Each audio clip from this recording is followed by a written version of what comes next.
Le Festival de l'environnement Green Horizonte démarre cette année en Balagne avec une première édition et pour l'occasion, nous sommes allés à la rencontre des nombreux intervenants qui nous ont détaillé leurs spécificités et surtout leur rôle dans ce festival. Regardez.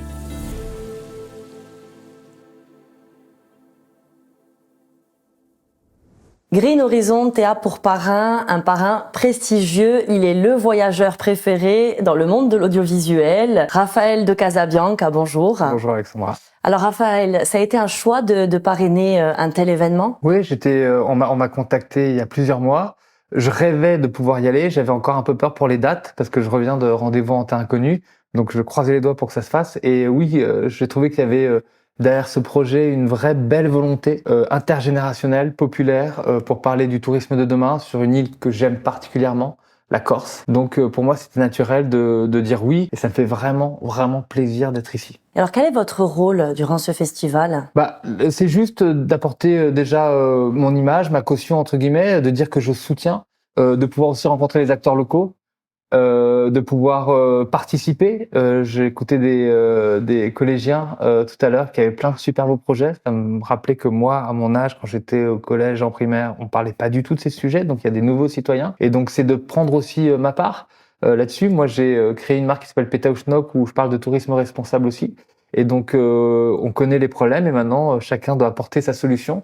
Et je trouve ça génial de pouvoir se retrouver, se rassembler, de pouvoir porter, on va dire, la voix de ceux qui ont des idées, qui ont envie de changer le monde ou même leur territoire. Alors vous avez fait le tour du monde, l'environnement c'est quelque chose qui vous tient vraiment à cœur aujourd'hui, qui est vraiment en danger? C'est hyper important. Moi, quand j'ai voyagé au début, on se posait aucune question. Alors, vraiment l'empreinte carbone, on prenait des avions, c'était incroyable, etc.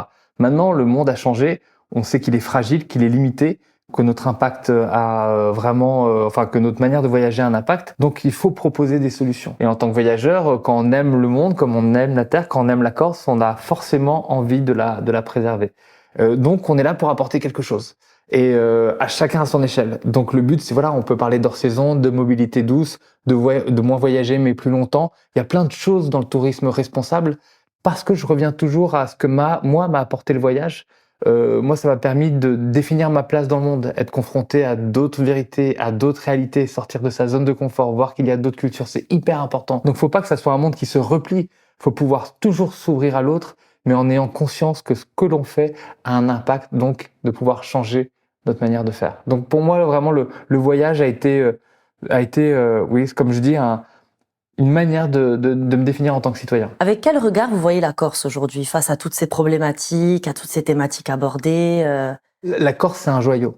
C'est vraiment un joyau. C'est des montagnes dans la mer. C'est une culture extrêmement forte, belle, qui se protège encore, mais qui a des valeurs magnifiques, mais extrêmement fragile. Il y a peut-être il y a eu moins de touristes cet été, mais il y a presque 2 millions de touristes chaque année. Ça, c'est énorme. Donc, comment faire de ce tourisme qu'il soit raisonné, qu'il profite aux habitants, qu'il profite à l'économie et qu'il ne dégrade pas ce pourquoi les gens vont, c'est-à-dire la nature. Il y a une nature dingue. Alors on parle souvent de la côte, mais c'est vrai qu'elle est intérieure, la Corse, que ça soit dans les villages, que ça soit dans sa culture aussi. Et ça, c'est hyper précieux. Donc si maintenant il n'y a pas des engagements qui se font pour plus tard, alors là, ça va devenir problématique. Et tout le monde y participe. Et la Corse, c'est pas que des montagnes de la mer, c'est des habitants et qui ont besoin aussi évidemment d'en profiter. Donc c'est pour ça que toutes les générations doivent porter ce projet et la défendre. Vous avez constaté aussi sûrement que le tourisme, c'est quelque chose qui a été beaucoup remis en question dernièrement en Corse. Vous, en tant que Corse d'origine, en ayant fait le tour du monde, en ayant fait vraiment de toutes ces thématiques votre métier, est-ce que vous l'avez constaté aussi qu'il y avait vraiment un besoin de repenser ce tourisme? Non, mais c'est évident. On voit à Venise, par exemple, il commence à avoir des tags non touristes parce qu'il y a des bateaux qui se déversent. Si c'est un tourisme qui est là juste pour consommer, pour prendre la photo, pour aller sur une belle plage ou même prendre juste ça et repartir, ça n'a pas d'intérêt. Et je comprends en fait cette lame de fond, cette protestation. La Corse n'est pas un produit. La Corse a des aspérités, elle a une culture très forte. Il y a des habitants, il y a évidemment cet environnement, mais elle doit proposer quelque chose de durable. Donc on peut pas juste consommer comme ça. Et c'est la limite du tourisme de masse qui, on se rend compte, quand il est mal fait, détruit, vraiment détruit. Il y a le côté très néfaste. Donc il faut pouvoir proposer quelque chose de différent. Et là, quand je voyais à Gris Horizonte dans le festival, les différentes personnes qui parlent de leur territoire ou même de leur commune, qui parlent du vivant, qui parlent de la nature, avec aussi des intervenants comme Cyril Dion que je vais aller voir ce soir, mais que je connais, mais qui vont parler aussi d'une économie, enfin d'une écologie avec d'autres imaginaires, qui est pas forcément punitive, mais joyeuse. Ça, c'est super. Et ce que j'aime, j'ai envie de dire plein de choses, hein, mais ce que j'aime dans ce festival, c'est que c'est populaire, c'est joyeux. C'est pas pour dire attention, on va tous mourir. C'est non. Maintenant, comment on trouve des solutions ensemble.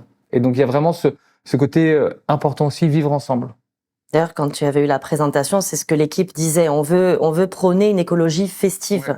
Ouais. Le constat est alarmiste, mais maintenant, ils veulent vraiment faire quelque chose de festif. Et c'est important parce que si on veut engager les gens, il faut l'engager sur de l'espoir. Parce que sinon, c'est compliqué. Et puis, on est sur une île. Et ça me rappelle un voyage que j'avais fait en Bretagne. C'était Kemenes, une petite île où, en fait, les habitants qui habitaient là, il y avait 2 habitants qui disaient, mais évidemment, c'est notre île, parce qu'en fait, on va pas mettre de plastique, on va prendre l'eau de pluie parce qu'en fait, ils avaient une démarche extrêmement responsable. C'était chez eux.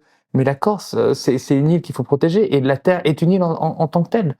Donc, en fait, voilà, on part de petits territoires, mais cette fragilité, on la sent tellement quand on va en Corse. Donc évidemment, on n'a pas envie de laisser traîner un plastique, on n'a pas envie on a envie de laisser la Corse telle qu'elle devrait être dans toute sa beauté, quoi. Est-ce que la Corse, telle que vous la découvrez, telle que vous la connaissez, vous fait penser à un autre territoire dans le monde qui a peut-être des problématiques semblables? Une fois, je suis allé, il y a un territoire qui m'a fait penser à la Corse, mais par sa géographie. C'était la Nouvelle-Zélande. Je trouvais qu'il y avait des connexions entre cette terre intérieure avec ce relief très fort, avec cette côte aussi. Ça, c'était plus au niveau géographique et avec une certaine, là aussi, fragilité parce qu'on est dans des écosystèmes aussi très fragiles. Donc c'est ça que j'ai remarqué. Puis en plus, c'était marrant parce qu'il y avait, je suis allé en Nouvelle-Zélande et il y avait quelqu'un de mon village, Venzolaspe, qui habitait là depuis 10 ans. Et donc je me suis dit, il y a une connexion entre ce village que je connais et puis cette terre du bout du monde, mais qui au final avait des similitudes. On peut quand même dire que la Corse, du coup, est en bonne voie. J'espère, et dès qu'il y aura des initiatives comme celle-là qui sont portées à la fois par le territoire, par les enfants, par les politiques, par la population, c'est super. Et ce lien et ces liens invisibles qui nous rattachent les uns aux autres, quand ils ont un point commun, celui de la protection d'un territoire qu'on porte dans notre cœur, alors là, c'est génial. Quand il y a une volonté, il y a un chemin, et ici, il y a des chemins. Et moi, il y a une phrase que j'aime beaucoup aussi, qui dit « Les philosophes n'ont fait qu'interpréter le monde ». Il s'agit de le transformer et il n'y a que l'action qui compte. Et ici, on est dans l'action. Allez, on restera sur une note positive en tout cas. Merci Raphaël de Casabianca. C'était très intéressant d'échanger avec vous. Merci beaucoup. Merci à vous de nous avoir suivis. On se retrouve prochainement avec un nouvel invité.